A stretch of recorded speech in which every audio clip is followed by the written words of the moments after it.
Jonathan, first of all, your media briefing came at the end of a window, an international window for the men's, which ultimately was disappointing again, and it meant that Stephen Kenny's position was certainly under scrutiny. So you've decided, or you've revealed to us, that he remains in charge for the remaining groups in the campaign. So can you give us a logic as to why that happened?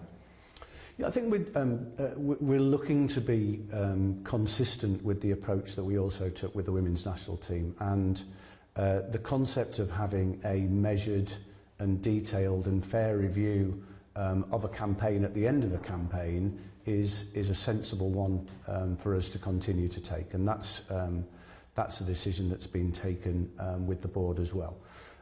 Look, obviously you, I, the public, Stephen, the players are all hugely disappointed that we didn't get the results that we were hoping for in what were two really difficult games. I think everyone accepts that in the month of September. So we'll reflect on those as well in our September board meeting.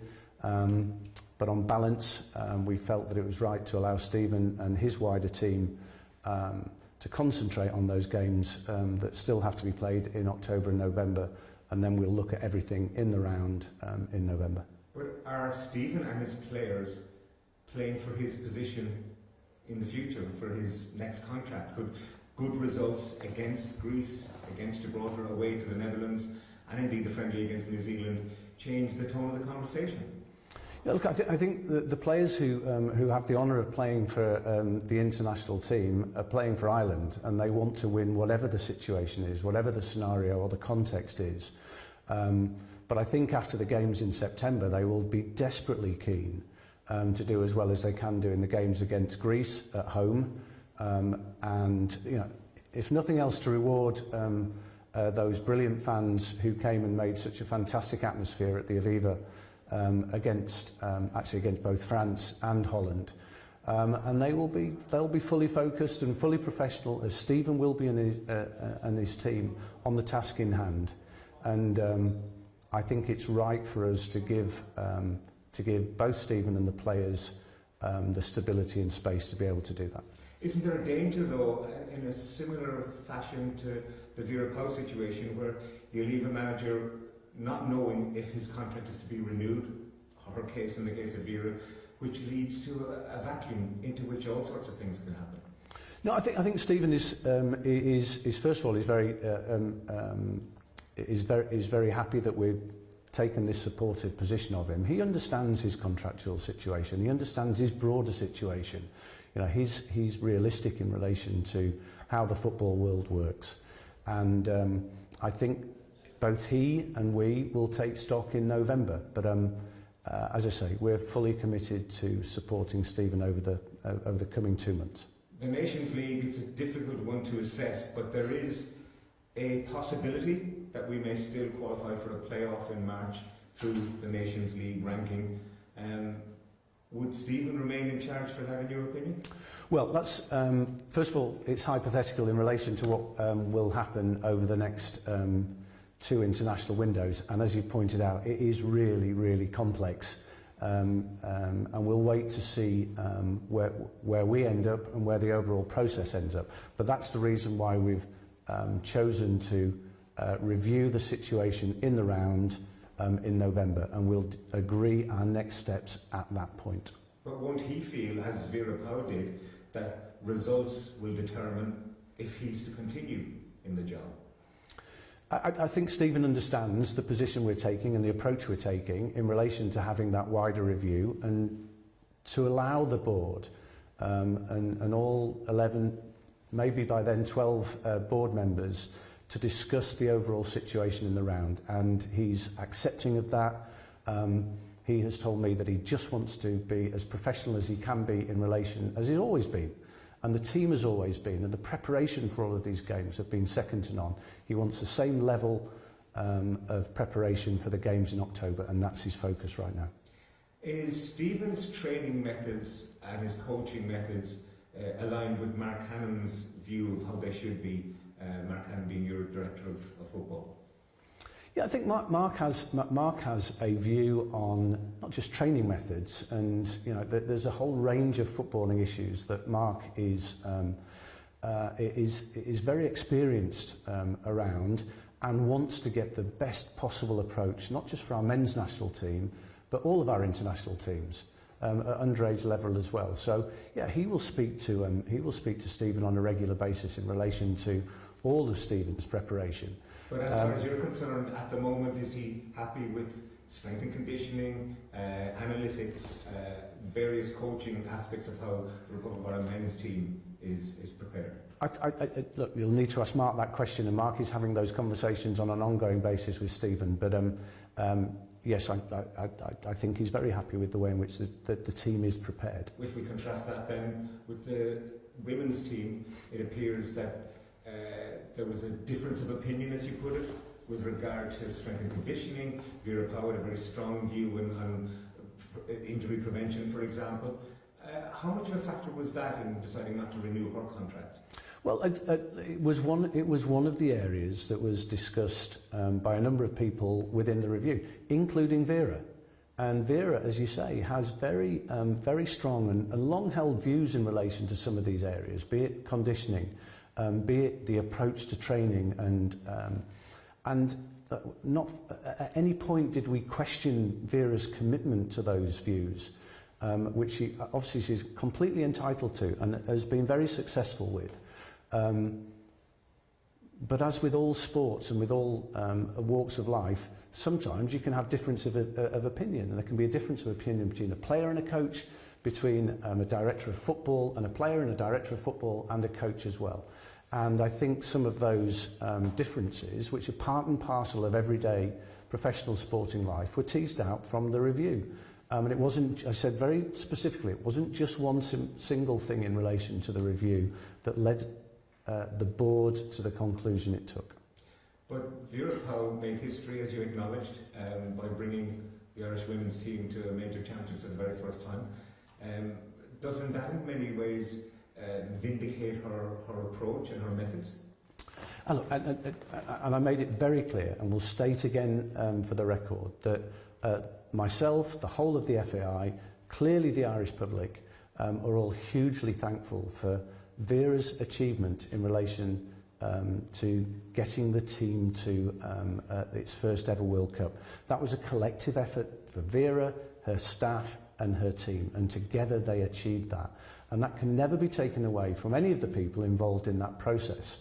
But as I say, it was one part of the overall review of everything connected to the running of the team organisation in relation to the women's team, which formed part of that review and then led us to the review that was then discussed with the board. And you don't feel that your presence in the camp and Mark's presence and Mark conducting the review undermined her even before the tournament was over?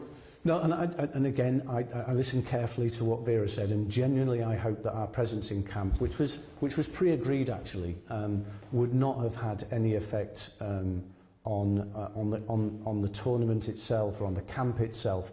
And we were very careful in relation to how visible we were in relation to that period in Australia. And yeah, I hope that in time Vera will reflect on that and agree that the only thing that Mark and myself, and indeed the whole of the team, wanted was to give Vera the best possible preparation and the best possible infrastructure for her to succeed. Do you feel if she and the team had qualified out of the group or won a couple of more games, that she may still be the manager now, or was it inevitable in your view that there was to be a parting of the ways?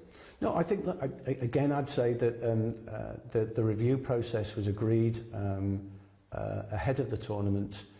Everyone knew that it was coming, and the board could only look at what was put in front of it in relation to that review. So what you're saying is slightly hypothetical. Of course, it may well have changed the board's view, but they took their decision on what was put in front of them. We do hope that the review was done in a fair and balanced and open way, and that the detail that was presented to the board was such that they could make a reasonable and balanced decision. She said she felt humiliated and betrayed. Very strong words from someone who has done so much for Irish football and who has suffered so much herself personally. Yeah, and look, and obviously I would, and we would never want that to be the outcome of what's happened. And I hope that Vera again does remember the support that we gave her in relation to issues before the World Cup. And look, on a personal basis, my relationship with Vera was absolutely fine. And I say again that professionally, there will always be differences of opinion. There'll be differences of opinion in relation to negotiations, where someone wants something and it's not being given to them, and you, by definition, will end up having some form of argument in relation to where you want to get to.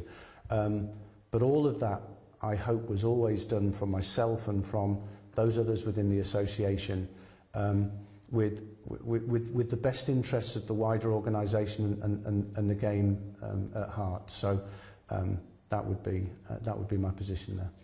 Looking to the wider view, Euro 2028, positive vibes, do you feel, on that front? I mean, do you think we are likely to be in a co-hosting role? Well, we await to get an official position from UEFA in relation to where Turkey stand, because obviously Turkey were the other bidder against the joint bid in relation to 2028, and with respect to that process, we await clarification from UEFA. So it would be wrong of me to speculate further than that, other than we believe that the overall proposal that the joint bid made was very well thought through, very well presented, and we do genuinely believe that hosting the tournament in Ireland and the UK would be great for UEFA, would be great for European football, would be great for all of those fans who would come into those countries and would have, we think, a really brilliant time.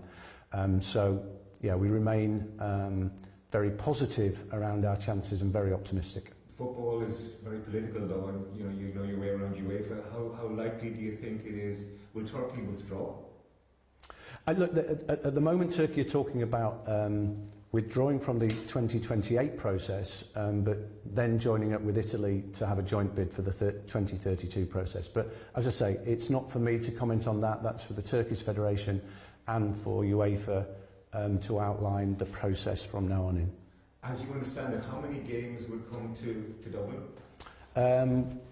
We would, if we were to win the right to host a tournament, we think 6 games would be in Dublin.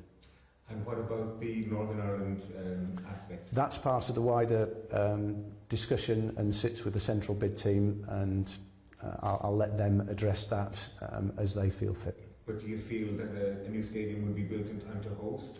Or again, it's not in my control or the FAI's control. Obviously, we would be very happy for our friends and colleagues at the Irish Football Association if plans and the development of the stadium in Northern Ireland goes ahead, and they can be absolutely part of the tournament should we win the right to host it. How much would it be worth to us, do you believe? Well, I think it'd be worth a lot for the Irish economy, and I think we've talked in terms of economic impact study of somewhere in the region of 240 million euros direct economic benefit. The benefit to the FAI would be significant in 2028. So these would be monies, obviously, that we have not budgeted for, but would be incremental to where we currently are in relation to very positive progress in relation to increasing our overall revenues. So not only hosting the tournament would be beneficial to the association, but qualification for the tournament would also be extremely beneficial too. And all of that would be part of our wider approach then to the legacy of the potential of hosting the tournament. Would we qualify automatically, do you believe?